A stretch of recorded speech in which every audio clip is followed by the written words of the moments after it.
এরপর 12 নম্বর ম্যাথে আছে হচ্ছে 100 জন শিক্ষার্থীর মধ্যে কোনো পরীক্ষায় 65 শিক্ষার্থী বাংলায়, 48 শিক্ষার্থী বাংলা ও ইংরেজি উভয় বিষয়ে পাস এবং 15 জন শিক্ষার্থী উভয় বিষয়ে ফেল করেছে।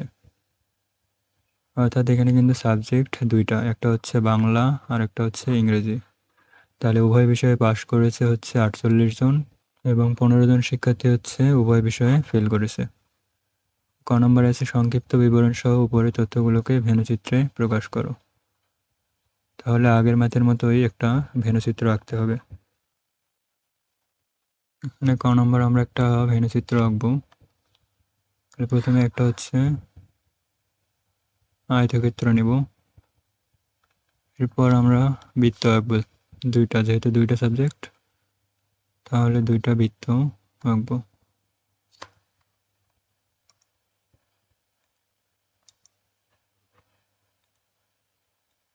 আচ্ছা, এরপর এই দুটা বৃত্তকে মাঝ বরাবর রাখার পর আমরা একটা বৃত্তকে লাল কালার দিলাম আর একটা বৃত্তকে হচ্ছে সবুজ কালার দিলাম।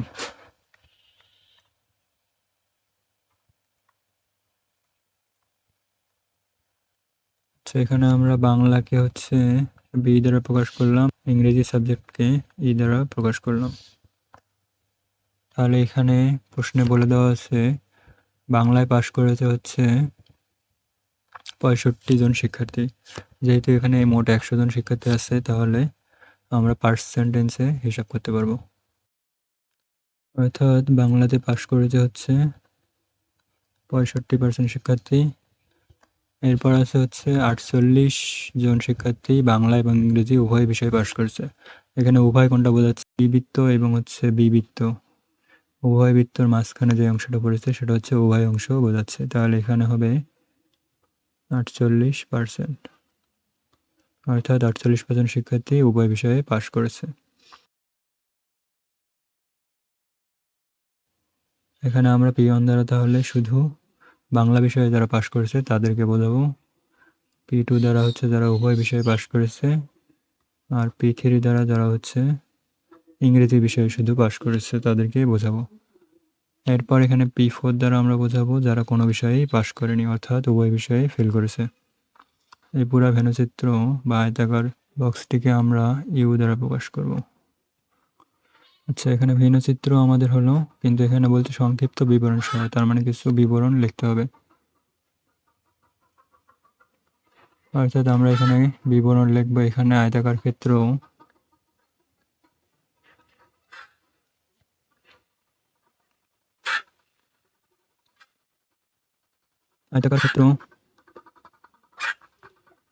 ইউ দ্বারা মোট কতজন শিক্ষার্থী ছিল? 100 জন। তাহলে 100 জন শিক্ষার্থীর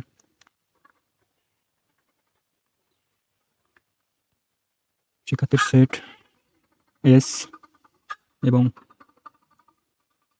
বিওই চিহ্নিত বৃত্তাকার ক্ষেত্র দুইটি দ্বারা ক্ষেত্র দুইটি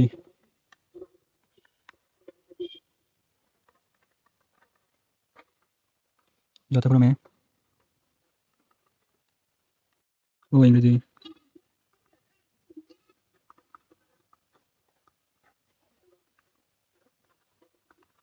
পাশ করা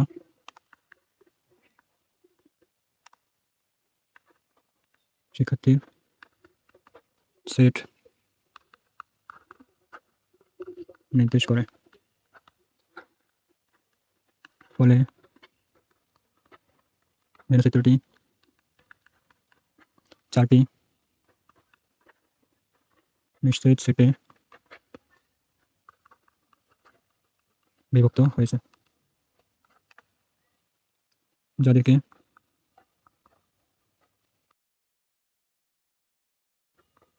P3 ও P4 দ্বারা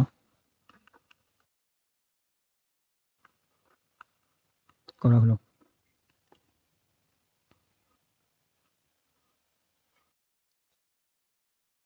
এখন যদি আমরা খ নাম্বারটা করি, এখানে শুধু বাংলায় ও ইংরেজিতে পাশ করেছে তাদের সংখ্যা নির্ণয় করো। বাংলা হচ্ছে বি বৃত্ত দ্বারা প্রকাশ করা হয়েছে।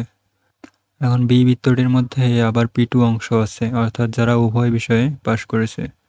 তাহলে এর আগের মাত্রাতে যদি তোমাদের মনে থাকে এখানে ছিল ফুটবল আর এখানে ছিল ক্রিকেট, তাহলে আমরা ফুটবল খেলা থেকে উভয় খেলা অর্থাৎ P2 বাদ দিয়ে আমরা শুধু ফুটবল খেলার মানটা বের করেছিলাম। তাহলে এখানেও একই রকমভাবে হবে, যদি আমরা বাংলাটা থেকে P2 বাদ দিতে পারি তাহলে আমরা শুধু যারা বাংলায় পাশ করেছে তাদের মান পাবো। এখানে প্রথমে আমরা P2টা বের করি। P2 ইকুয়াল লেখা যাবে B ইন্টারসেকশন E, অর্থাৎ এর মান হবে 48। আর এখানে হচ্ছে তোমাদের খ নম্বরে আবার চিত্র আঁকার দরকার নাই, যেহেতু খ নম্বরে এই চিত্রটা আঁকানোই আছে, তাহলে খ নম্বর তোমরা ডিরেক্ট এখান থেকে শুরু করবা।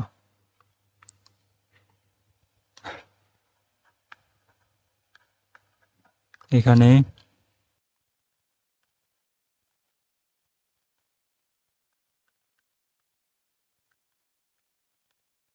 উভয় বিষয়ে পাশ করেছে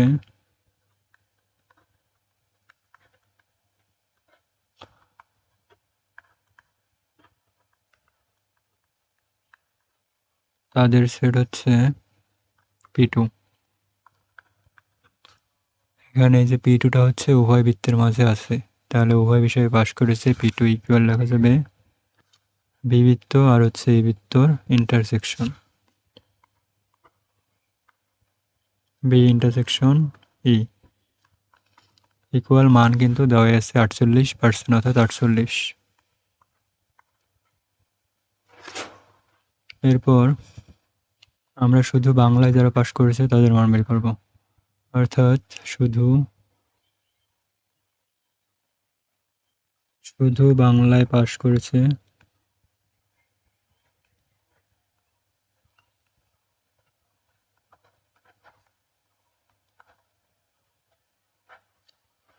তাদের সেট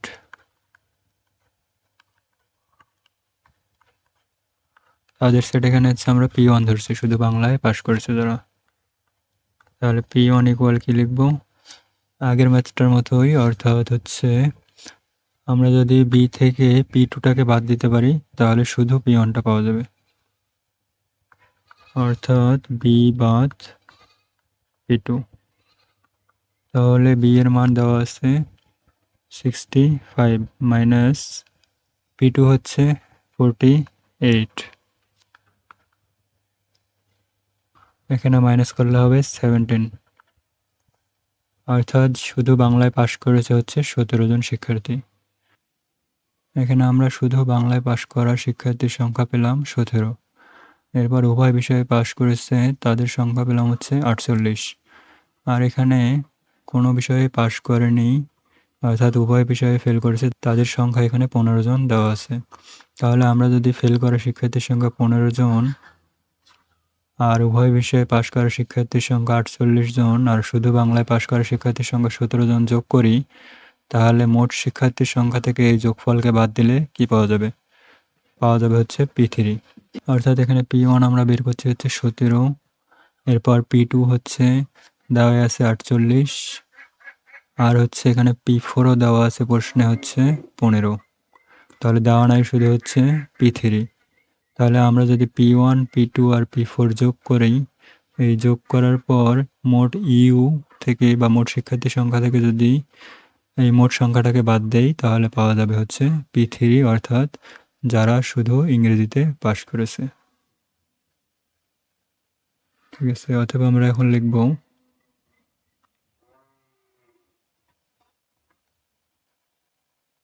সুতরাং শুধু ইংরেজি বিষয়ে পাশ করা শিক্ষার্থীর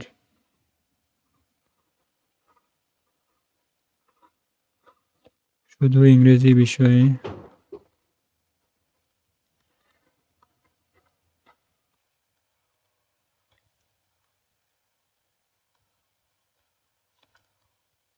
পাশ করা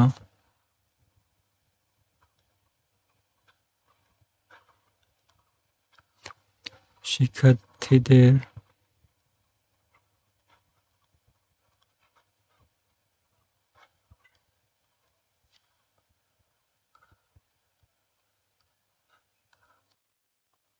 সেট আমরা কি দ্বারা প্রকাশ করছি, শুধু ইংরেজি বিষয়ে পাশ করা শিক্ষার্থীদের সেট হবে P3।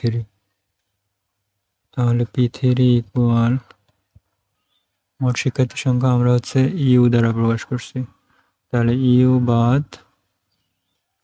বাদ P1 প্লাস, অর্থাৎ যেটা যেটা বের করলাম P1 প্লাস P2 প্লাস আর P4 হচ্ছে দেওয়া আছে প্রশ্নে।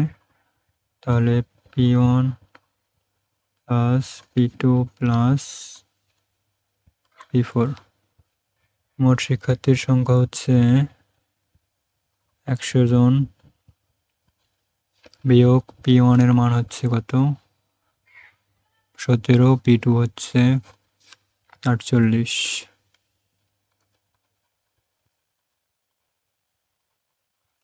প্রশ্নের মধ্যে P4 এর মান দেওয়া আছে 15। 100 মাইনাস এই তিনটা যোগ করলে কি হচ্ছে 7 আর 8 হচ্ছে 15 আর 5 20 হচ্ছে 0, হাতে থাকে 2। তাহলে 1 আর 4 5, 5 আর 1 6 আর হাতের 2 হচ্ছে 8। তাহলে 100 থেকে 80 বাদ দিলে হয় 20, অর্থাৎ শুধু ইংরেজি বিষয়ে পাশ করেছে 20 জন শিক্ষার্থী। তাহলে এখানে দুইটা অ্যান্সার, একটা হচ্ছে শুধু বাংলায় পাশ করেছে তাদের সংখ্যা হচ্ছে 17 জন,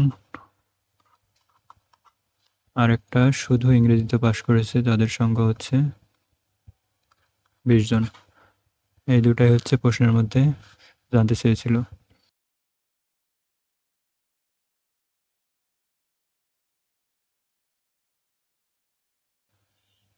আচ্ছা, গ নম্বরে আছে উভয় বিষয়ে পাশ এবং উভয় বিষয়ে ফেল সংখ্যাদ্বয়ের মৌলিক গুণনীয়ক সমূহের সেট দুইটির সংযোগ সেট নির্ণয় করো। অর্থাৎ সংযোগ সেট অর্থ ইউনিয়ন করতে হবে। অর্থাৎ এখানে কার কার ইউনিয়ন করতে হবে, উভয় বিষয়ে পাশ করা শিক্ষার্থীদের সংখ্যা ছিল 48, অর্থাৎ 48 গুণনীয়ক, এবং উভয় বিষয়ে ফেল করা শিক্ষার্থীদের সংখ্যা ছিল 15, আর 15 গুণনীয়ক সমূহের সেট নির্ণয় করতে হবে এবং সেই সেট দ্বয়ের সংযোগ সেট অর্থাৎ ইউনিয়ন বের করতে হবে। তো ঠিক আছে, আমরা লিখি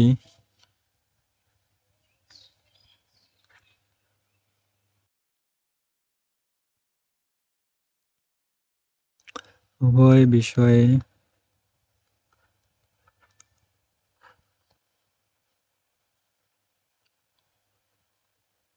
পাশ করে, এখানে আছে 48 জন,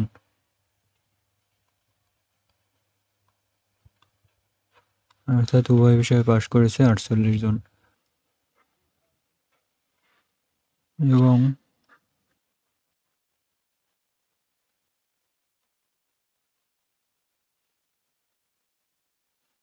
উভয় বিষয়ে ফেল করে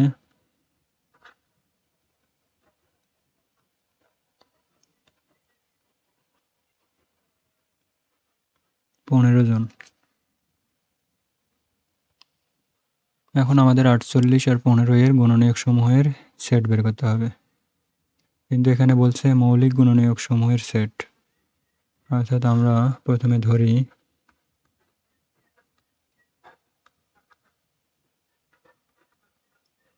48 এর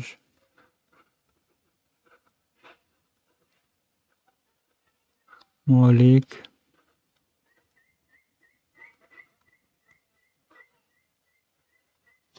গুণনীয়ক সমূহের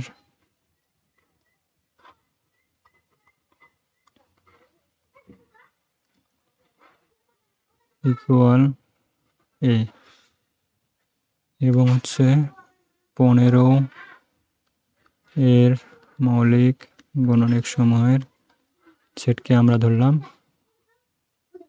বি।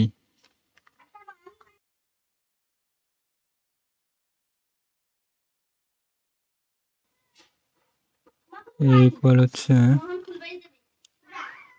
48 গুণনীয়ক সমূহ, অর্থাৎ এখানে মৌলিক গুণনীয়ক সমূহ নিতে হবে। তাহলে আমরা প্রথমে 48 গুণনীয়কগুলো বের করি। এখানে 48কে কত কত দ্বারা ভাঙানো যায়, যেমন 1কে যদি 48 দ্বারা গুণ করা হয় তাহলে 48 হয়। এরপর 2কে যদি 24 দ্বারা গুণ করা হয় তাহলেও 48 হয়। এরপর 3কে 16 দ্বারা গুণ করলেও 48 হয়। এরপর 4কে 12 দ্বারা গুণ করলে 48 হয়। এরপর যদি আমরা 6 গুণ 8 করি তাহলে 6 48 হয়। এখানে আমরা পেলাম 48-এর গুণনীয়ক, কিন্তু আমাদের এখানে বলছে মৌলিক গুণনীয়ক লাগবে। তাহলে এই সংখ্যাগুলোর মধ্যে কোন কোন সংখ্যাগুলো হচ্ছে মৌলিক? এখানে হচ্ছে 2 মৌলিক আর হচ্ছে 3 মৌলিক, বাকি সংখ্যাগুলো কিন্তু মৌলিক না। তাহলে এর মান হবে 2, 3। অতএব এই ইকুয়াল আমরা নিব হচ্ছে 2, 3। এরপর আমাদের বের করতে হবে 15 এর হচ্ছে গুণনীয়ক সমূহ। 15কে যদি আমরা 1 দ্বারা গুণ করি তাহলেও 15 হয়। এরপর হচ্ছে 3 দ্বারা 5কে গুণ করলেও 15 হয়। আচ্ছা, আর সম্ভবত যাবে না। তাহলে এখানকার মধ্যে মৌলিক কোনটা কোনটা? এখানে হচ্ছে তাহলে মৌলিক 3 আর 5। অতএব বি ইকুয়াল হবে 3 আর 5। অতএব আমাদেরকে বের করতে বলছে এখানে গুণনীয়ক সমূহের সেট দুইটির সংযোগ সেট নির্ণয় করো। আর সংযোগ সেট অর্থ হচ্ছে ইউনিয়ন করতে হবে। অতএব A union B equal 2, 3 union 3, 5। তাহলে ইউনিয়ন করলে আমরা কমন আনকমন সবগুলাই নেই, তাহলে 2, 3, 5 হবে।